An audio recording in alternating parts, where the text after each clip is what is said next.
Assalamualaikum warahmatullahi wabarakatuh. Kita dari kelompok 8 akan mempresentasikan materi bukti audit dari mata kuliah auditing 1. Nah, bukti audit. Dasar dari setiap audit adalah bukti yang dikumpulkan dan dievaluasi oleh auditor.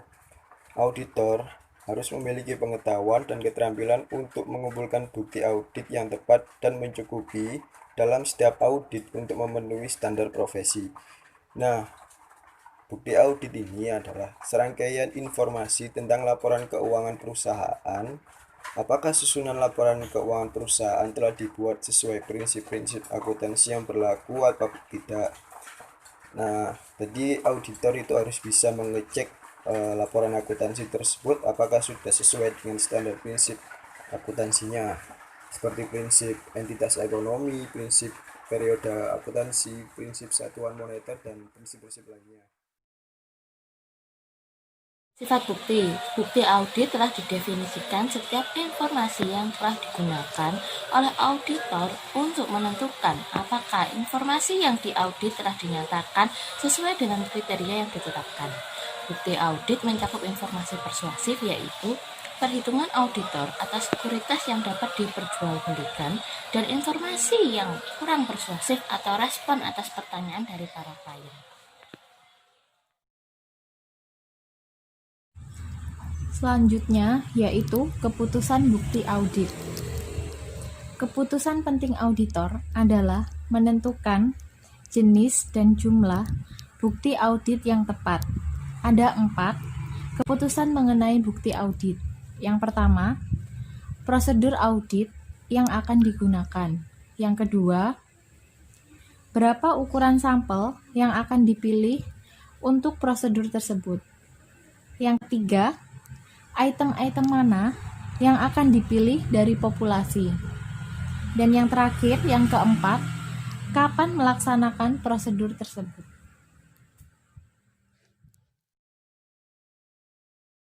Persuasivitas bukti. Standar pekerjaan lapangan mewajibkan auditor mengumpulkan bukti audit yang tepat dan mencukupi untuk mendukung pendapat yang akan diterbitkan.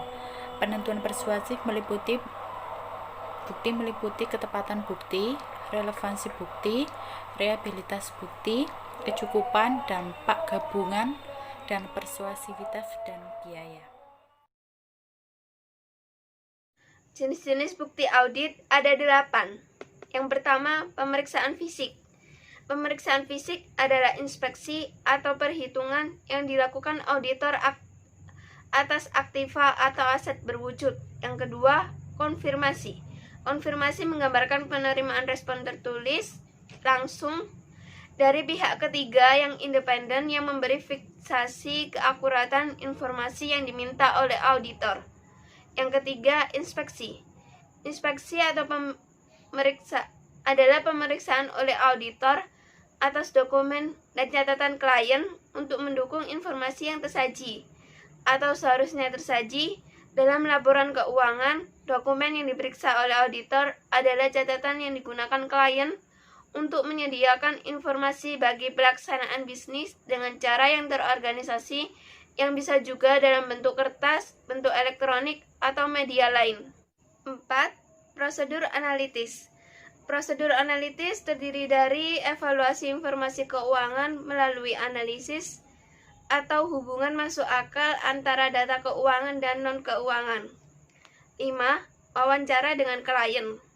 Tanya jawab atau wawancara adalah upaya untuk memperoleh informasi secara lisan maupun tertulis dari klien sebagai respon atas pertanyaan yang diajukan auditor. 6. Rekalkulasi. Rekalkulasi melibatkan pengecekan ulang atas sampel kalkulasi yang dilakukan oleh klien. Pengecekan ulang kalkulasi klien ini terdiri dari pengujian atas keakuratan perhitungan klien dan mencakup prosedur seperti perkalian faktur penjualan dan persediaan, penjualan penjumlahan jurnal dan buku tambahan, serta pengecekan kalkulasi beban penyusutan dan beban dibayar muka. 7. Pelaksanaan ulang adalah pengujian independen yang dilakukan auditor atas prosedur atau pengendalian akuntansi klien yang semula dilakukan sebagai bagian dari sistem akuntansi dan pengendalian internal klien. Yang kedelapan, observasi. Observasi terdiri dari mengamati proses atau prosedur yang sedang dilaksanakan oleh pihak lain. Dokumentasi audit. Standar auditing menyatakan bahwa dokumentasi audit adalah catatan utama tentang prosedur auditing yang diterapkan, bukti yang diperoleh, dan kesimpulan yang dicapai auditor dalam melaksanakan penugasan. Tujuan dokumentasi audit adalah untuk membantu auditor dalam memberikan penanganan yang tepat sesuai standar yang dibutuhkan. Tujuan dokumentasi audit secara keseluruhan adalah untuk membantu audit dalam memberikan kepastian yang layak bahwa audit telah menyelesaikan dokumen audit secara standar. Selanjutnya, secara lebih khusus, dokumentasi audit yang berkaitan dengan audit tahun berjalan menyajikan yang pertama, dasar bagi perencanaan audit. Jika auditor merencanakan audit yang memadai, informasi tentang referensi yang diperlukan harus tersedia dalam file audio dan meliputi bermacam informasi perencanaan sebagai informasi deskriptif tentang pengendalian internal anggaran waktu untuk masing-masing area audit. Yang kedua, catatan bukti yang dikumpulkan dan hasil pengujian dokumentasi audit adalah sarana utama untuk mendokumentasikan bahwa audit yang memadai telah dilaksanakan sesuai dengan standar auditing. Yang ketiga, data untuk menentukan jenis laporan audit. Dokumentasi audit menyediakan sumber informasi yang penting untuk membantu auditor dalam memutuskan apakah bukti yang tepat dan mencukupi telah dikumpulkan guna menjustifikasi laporan audit berdasarkan situasi tertentu. Yang keempat, dasar bagi review oleh supervisor dan partner file audit adalah kerangka referensi utama yang digunakan oleh supervisor untuk mereview pekerjaan asisten. Review yang cermat oleh supervisor juga memberikan bukti bahwa audit telah diawasi secara memadai. Selanjutnya, file audit yang menyajikan informasi yang akan disajikan meliputi 1. Kepemilikan file audit. Kedua, kerahasiaan file audit. Ketiga, persyaratan untuk referensi dokumentasi audit. Yang keempat, file permanen. Dan yang kelima, file tahun berjalan, penyusutan dokumentasi audit. Slide selanjutnya, file audit yang menyajikan informasi yang akan disajikan meliputi yang pertama, kepemilikan file audit. Yang kedua, kerahasiaan file audit.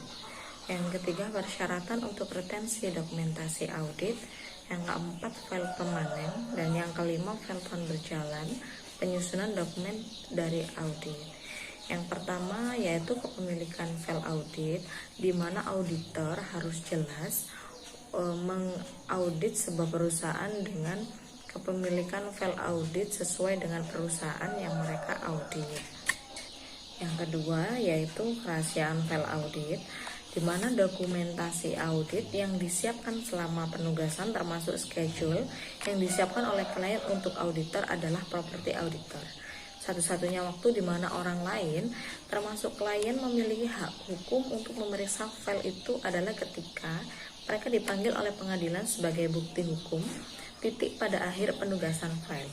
File audit disimpan di kantor akuntan publik untuk digunakan sebagai referensi di masa mendatang dan untuk mematuhi standar. Standar auditing yang berkaitan dengan retensi dokumen, kebutuhan untuk membina hubungan rahasia dengan klien dinyatakan dalam aturan 301 dari Kode Perilaku Profesional yang menyatakan seseorang anggota tidak boleh mengungkapkan setiap informasi rahasia yang diperoleh selama penugasan profesional kecuali dengan persetujuan klien.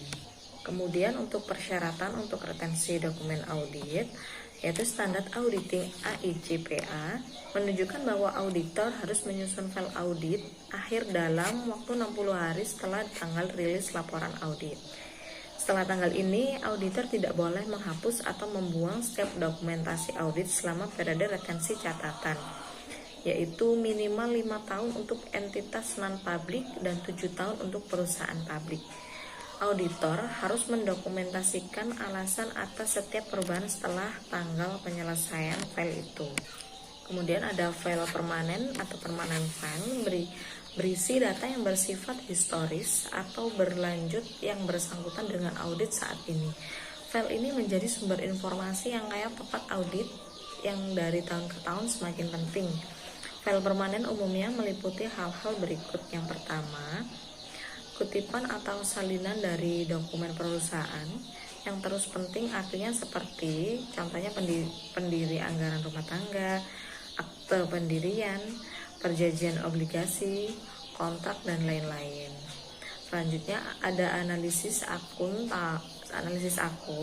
tahun-tahun sebelumnya yang tetap penting, artinya bagi auditor mencakup akun seperti utang jangka panjang, akun ekuitas pemegang saham, goodwill, dan aktiva tetap. Kemudian juga ada hasil prosedur analitis dari audit tahun sebelumnya. Di antara data ini terdapat rasio dan presentasi yang dihitung oleh auditor dan total saldo atau saldo per bulan untuk akun tertentu. Selanjutnya ada file tahun berjalan,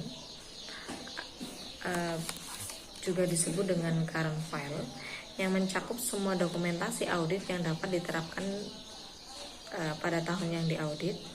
Ada satu set file permanen untuk klien dan satu set file tahun berjalan untuk audit setiap tahun.